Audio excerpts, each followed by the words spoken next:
Hey everyone, welcome. Welcome to the Customer Success webinar series. I'm Scott Slomba, Head of Customer Success. And with me today, I have two guests. We have Benjamin Henry, our Field CTO. Hey, Ben. And we also have Darren Cunningham, our VP of Marketing. Scott, what are you doing letting marketing on these things? Come on. I know this. Yeah. Well, good intro. Reminder to folks that the target audience of this webinar is for existing customers. So it's not, you all own the product. It's not a marketing pitch, not a sales pitch, but we still let Darren come on these calls. We're just coming along to talk to you about new features, new use cases, best practices. We really just want you to make best use of your subscription. So before we get, and today we're going to talk about how to unlock unrealized savings with Komprise and Deep Analytics. So before we get going, a few logistics. Hopefully you found the button to go full screen. That'll give you a better viewing experience. And we definitely want you to ask questions. Please ask questions. The more questions you ask, the better the webinar goes. And speaking of questions, one question we always get is, will this be recorded? And the answer is yes. We record all the webinars. And you can find them on komprise.com/TechCrunch. That's TechCrunch with a K, down the bottom of the screen there. Today's agenda, we're going to do a quick overview of Deep Analytics. And I say quick because we actually did two overviews earlier last fall. And those are in the recordings that you just pointed to. And then we're going to dive into some Deep Analytics best practices. And then Ben's going to walk you through a demonstration of some of the ways to untap those unrealized values.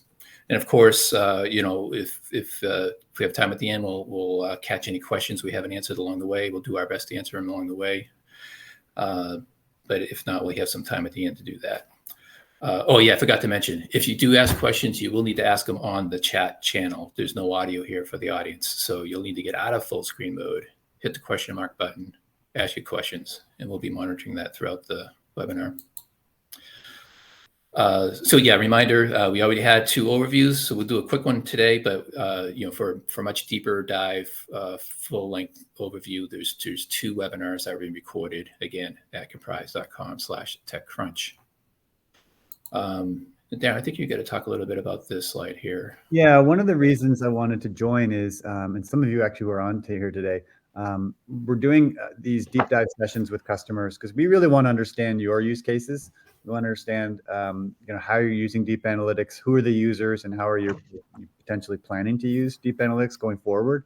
But before we do that, we usually preface it with, here's a bunch of things that are actually new since the last session we did when we kicked off this program. So many of you, have already taken advantage of the Deep Analytics user profile. We'll talk about that today. That's a read-only access to just Deep Analytics, which I think is going to really start to expand the reach of what's possible here with this area of the product line.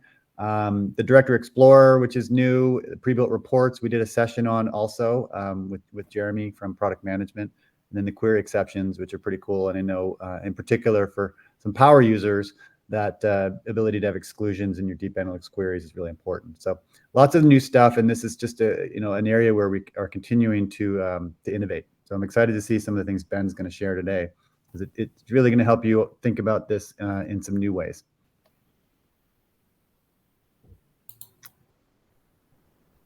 Okay. All right. Want to dive into it, Ben? You want to kind of share with us what you're planning to go through? My favorite, of course, is the donuts to dollars conversation, unlocking unrealized savings with Deep Analytics. I think we coined that one yesterday, didn't we? Yeah.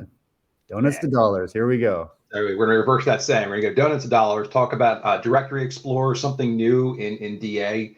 Darren, I don't think that was in the first recording we did with DA because I don't think that was out in the product yet. So I'll go and do a little bit of a deep dive on that here.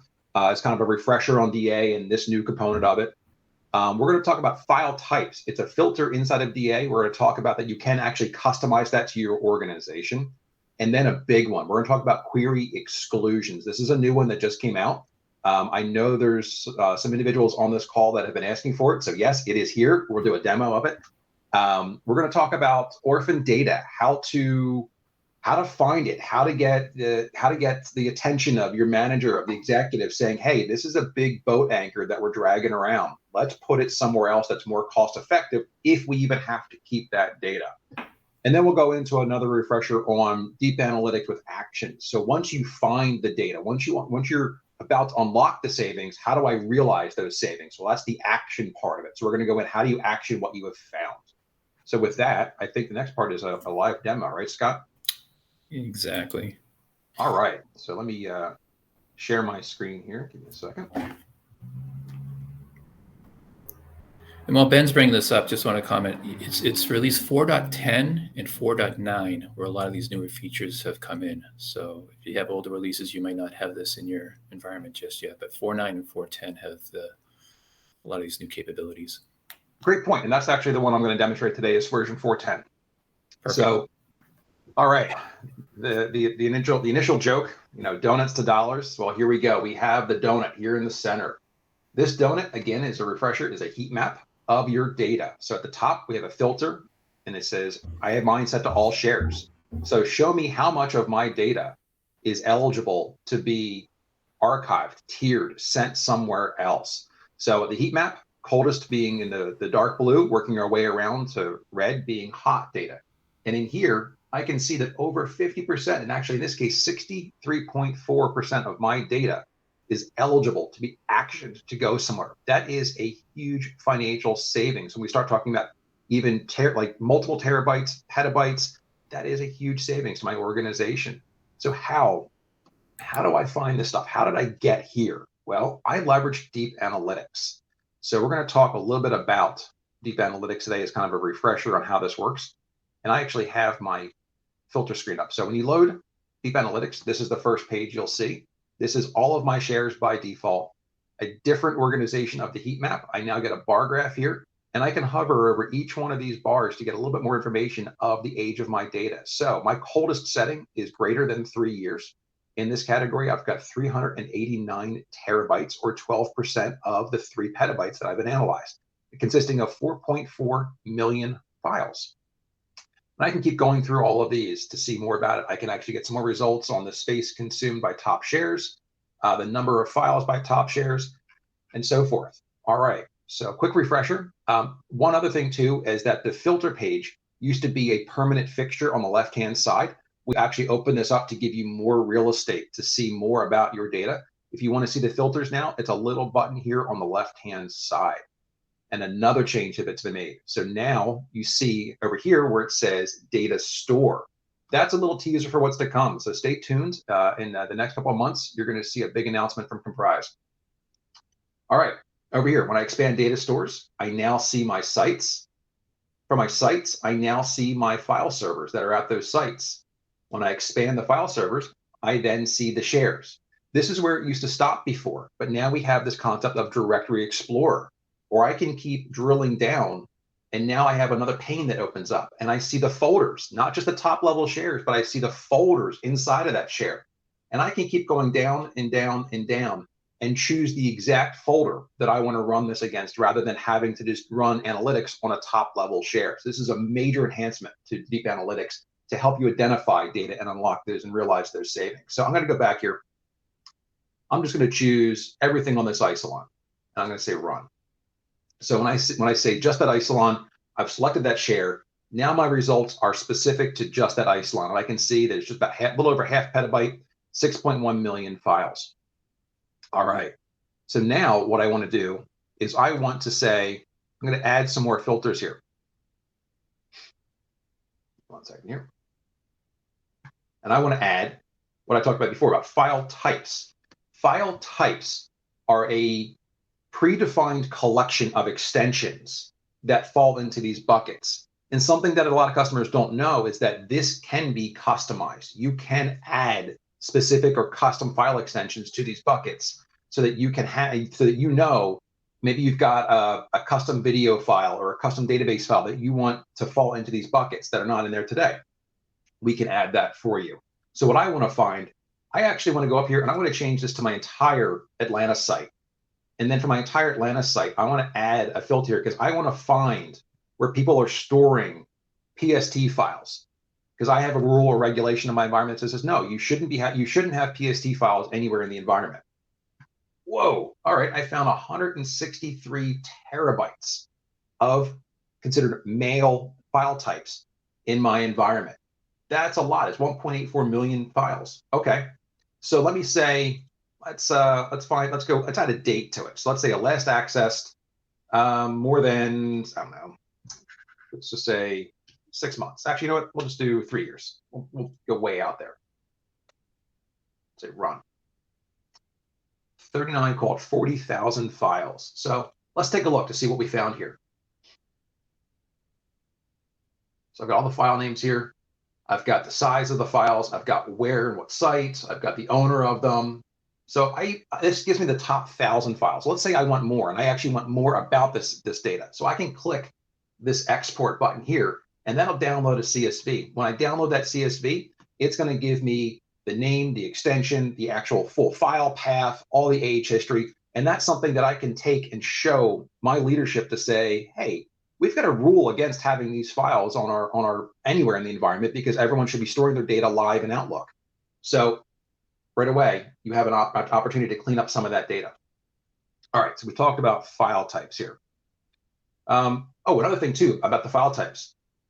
You could also be looking for, a big one for me, besides mail, is zip files, video files. You know, who's storing their video library or audio library on NAS somewhere? DAT files, any of those are usually large files. If I don't want to do a file type, and let's just say, nope, I want to do a specific extension, well, I can just go over here and add in zip. Add GZ, let's add that one in. So let's add those. Say run. Luckily in my environment, there's nothing. So I still have the 3-year filter on here. So let me take that off and see if I find any. Remove that, run. Still none. So that's good. My environment's pretty clean from that perspective. All right. Another big one is, let's say I get down to a very specific share here. I'm going to turn these off and go down to, I don't know, let's choose this one here. Turn that off. I'm going to choose just this one. I'm going to say run, see what's in here. Oops, I still have my filter on for zips. Forgot to turn that off. That's easy enough. Clear all, run. Okay. So in this one share, 3.3 million files, 283 terabytes. I want to find, let's take a look at the view. See what I've got here real quick. Got file names, 1 to 3 months. Let's see here. I want to go back here and say filtered by extension. And I want to see everything but PST files. So I say exclude PSTs, add, and now you'll see the color of this, what we call the pill, has changed. It was, if I take the exclude off, it's solid blue. If the exclusions turned on, it now has light blue followed by dark blue to say, hey, find me everything but. In that case, nothing found.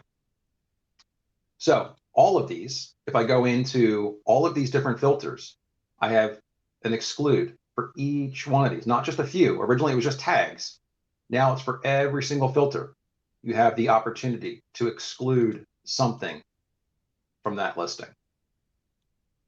All right, let me clear all these off of here. Okay, so we've talked about the Directory Explorer, we've talked about file types, we've talked about query exclusions. Another big pocket of savings is what is commonly referred to as orphaned data. Well, what is orphaned data? Orphaned data means that the SID is no longer resolvable to an identity in the organization. Okay, so still, what does that mean? Well, when users leave the organizations, whoever controls Active Directory, whether it be security or an AD team or whoever, or maybe you, a lot of times there's a period where the identity is left alone, and then after 6 weeks, a month, a year, their ID is deleted from Active Directory. When their ID is deleted, that SID that it was associated to no longer resolves to an identity. It's now orphaned. So what do I do with that data? How do I identify that data? We have 2 ways. We have an executive report, and I'll start there. So I'm going to say filtered by, I'm going to add all, hit run. I'm going to come over here to this little action menu on the right-hand side. I'm going to say generate report, orphan data. And I'm going to say download. So when this downloads, I'm going to stop sharing here for a second, and I'm going to reshare so that I can open up this PDF file. There we go. So what this has found is 289 terabytes or 3.2 million files of orphaned data. This PDF goes on to pick up some of the recommendations based on cost savings. And then it tells me the top 8 shares here that contain the most amount of orphaned data. We get a heat map, and then just my filters down here.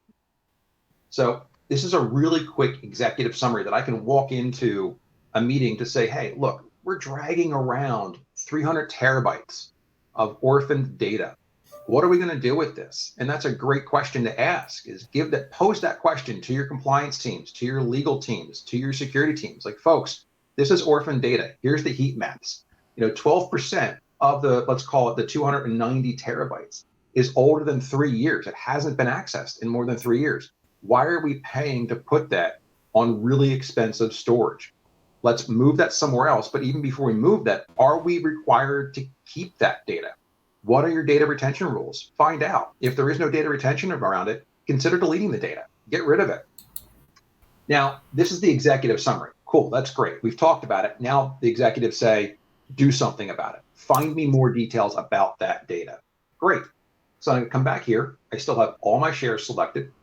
I'm going to go over here to this filtered by again. I'm going to come down to the owner, and I'm going to say undefined owner. I'm going to hit run. So here's my matching summary: 289 terabytes, 3.26 million files. I get the clearance to identify anything that hasn't been accessed in more than 1 year. So right over here, last accessed, more than 1. Change this to year, add, go. So now that's let's call it 1.7 million files and 150 terabytes. So let me get a preview of that. So in here, again, I get a preview of the file names, the file servers, the site, and I can filter by any of these, the size of that data, and the owner. So, all right, cool. Let's go back here. And now I've received approval to do something with this. So this is kind of the refresher on deep analytics with actions. How do I action this? How do I actually realize these savings? Great. I'm going to save this query. This is what I wanted. I want to do something with this. So I come up here, save query as.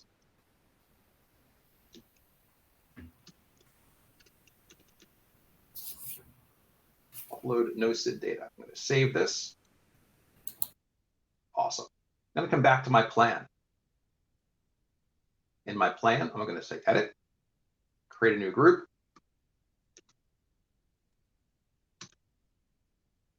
No SID, enter.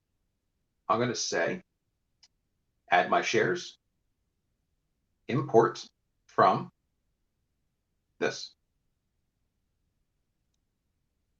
I'm going to say move.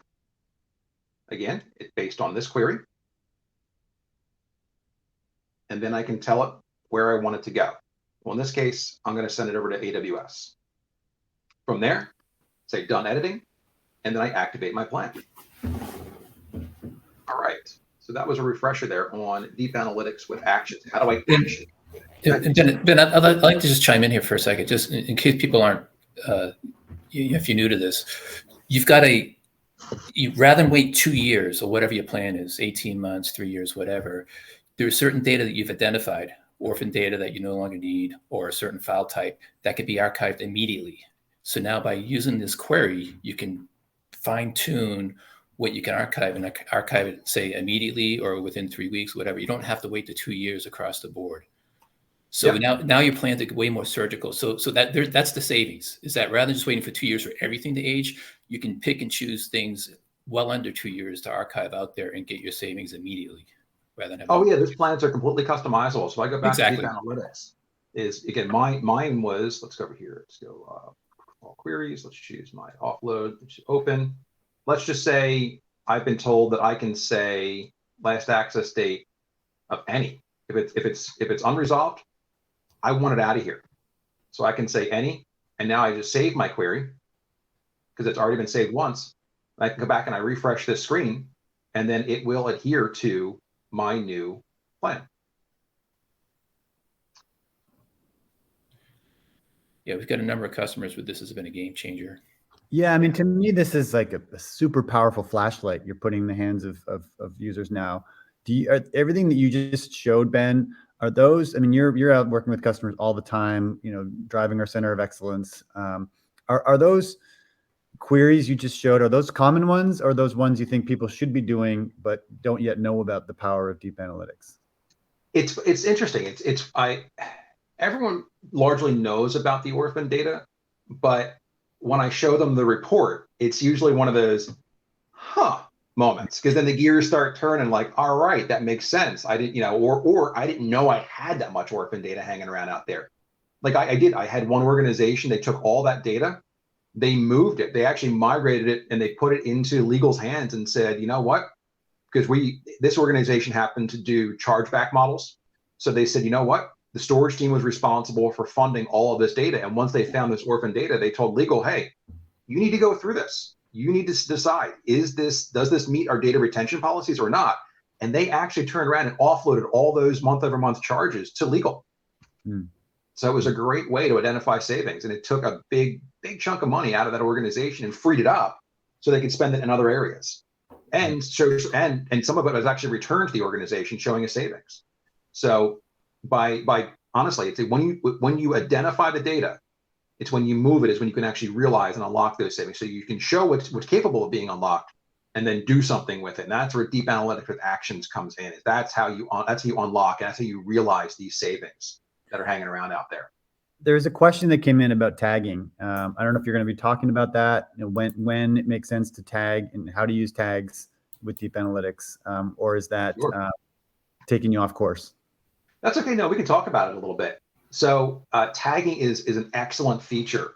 So in here, another organization, they said, hey, we want to do something, but we need to identify it first. We need to reevaluate the data, and then we want to retag it so we can take an action on it. So I had an organization come in here.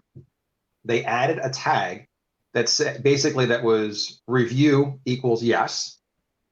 And anything that was review equals yes, they made a copy of it and gave this other team access to it that they didn't have before, because the data came from shares they may or may not have had access to. Again, it was a legal department. Legal wanted this data, so they made a copy of it, put it in a confined area that only legal had access to it. Legal then reviewed that data to decide whether it should stay where it is, or it should go somewhere else.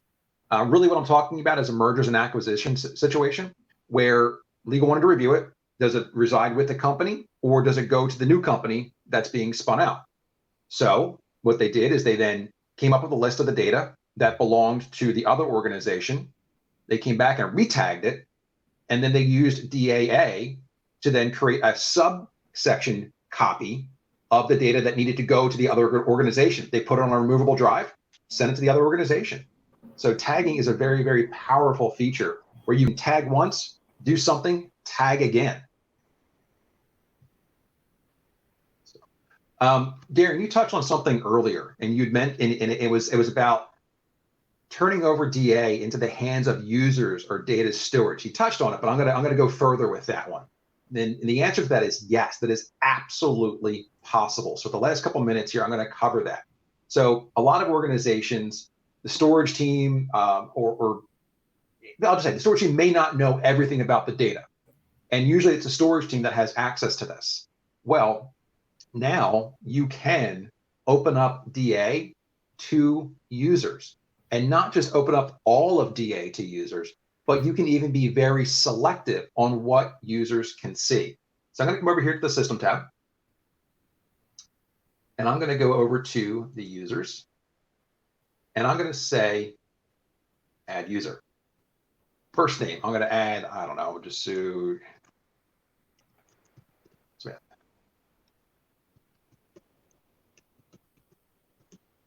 I'm going to select the role of Deep Analytics. New options. By default, give them all access to every share, or restrict access. When I click next, I then get this Explorer style view, or I can drill into what shares I want to provide this user with access to. When I choose this share and say add, and that user logs in, they only see a read-only view of the plan page and the deep analytics. When they go to deep analytics, they can only run analytics on this share that I've selected. Beyond that, they can save a query. So just like I did before. So if you give this out to a share owner or a data steward on behalf of an entire organization and give them access to their shares, they can go through and say, I want to be more aggressive on these shares. And I've already selected the data that I want to be archived or tiered or copied somewhere else. They save that query and they notify you and say, hey, I've saved my query. Here's the name of my query. An administrator of Komprise can log in and they can add, just like I did earlier.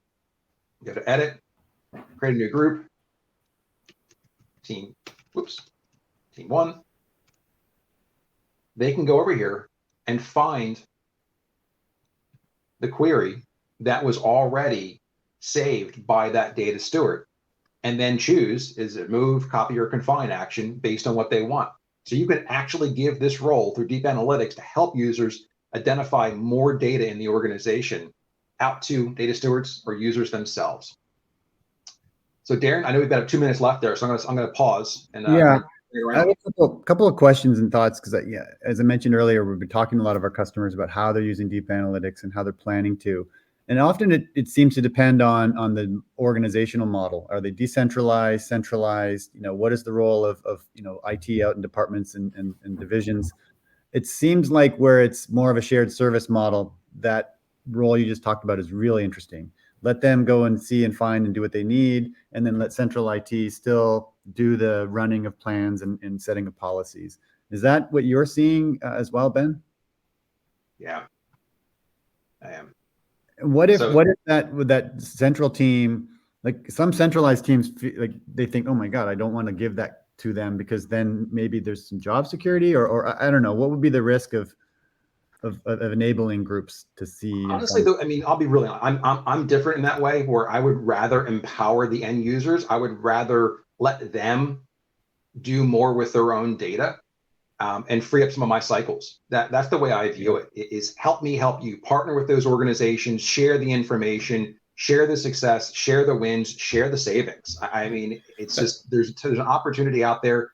Almost everyone I talk to this year is we need to save, conserve. It's there. The data's there. Deep analytics is the key. Yeah, I'm seeing the same thing. It's the latter model where the central IT team wants to just set up the infrastructure, get the basic plan in place, and then hand control over to the end users because they know the data better than anybody else, and they know what can go and what can't go. And with the advent of deep analytics with actions, you can get way more surgical and realize more savings. Awesome. This is really powerful stuff. I think there's some next steps or some recommendations we have here for both of you guys and your teams, and how to help customers do more with deep analytics. You want to talk about that? Well, basically, we've come. Deep analytics has been around for quite a while, and then we've been doing a lot of new features. A lot of focus there this past year. So a lot of new capabilities. A lot of them you just saw today. Reach out to your CSM, ask about, what can you do about deep analytics, brainstorm, let's work through some use cases and see where we can save you some money. We do highly encourage you to look at the first 2 webinars where we talked about deep analytics. If you're not already familiar, there's 2 nice overviews right there. So if you go to the komprise.com TechCrunch, as well as this other site here, what's new. And then, we're interested, for those of you who are using deep analytics, we'd love to hear from you. We'd like to, better understand how you're using the product and maybe explore other ways to go deeper and do more things with deep analytics. I have a planted question for you, Ben. In marketing, sometimes we talk about the power of our global file index and overall just indexing the data. Can you talk about how that's related to deep analytics, what the connection is, and even what it even means to have a global file index? Yeah, I mean, it's a single pane of glass. A global file index is a single pane of glass where you can view all of your data. I mean, that's the power of DA. Is you can go in, you can be surgical, or you can take broad views of everything. In years of being in the industry, I never had the ability to have a single pane of glass across all of my storage, all of my sites. I mean, we're talking about hundreds of sites, I mean, you name the storage vendor, I probably had it at one point in time. I've never had this capability before to load deep analytics for the first time as a previous customer of Komprise. It was one of those moments of just wow. And then when I sat in the room with my peers, with leadership, and saying, look at this, like look. I mean, I call it boat anchors. Like look at all these boat anchors we're dragging around with us. And it was just, and then we put a number behind it, showing them how much that was costing us month over month, year over year. It was staggering. I like that. Stop dragging around boat anchors. Well, cool. So I've taken up too much time as a marketing person on this call. Scott, you want to talk about what's next and just this program in general? Yeah, we're still working on the next webinar. As Ben mentioned, there's a few things coming. Actually, some major things coming. So stay tuned. And then of course we have all these past webinars recorded. So again, komprise.com/TechCrunch. And then we want to hear from you. Let us know what you want to hear about. This is the target audience is existing customers. We want you to make best use of your license, your subscription rather. What do you want to hear more about? And anything's fair game. So please, just this email address right here, customersuccess.com. customersuccess@komprise.com. Let us know, and we'll add that to the agenda. And honestly, I mean, Scott, to kind of add to that, if there's a kind of a wild use case, or hey, I have an objective to do X, Y, and Z, don't hesitate, reach out. Exactly. That's one of my main areas. Is I get involved in the off label, or how can we kind of bend the rules a little bit? Let's have that conversation. Yep, we're here for you. Let us know. All right, thanks, guys. Enjoyed. Appreciate the time. Thank you. All right, bye everyone. Bye.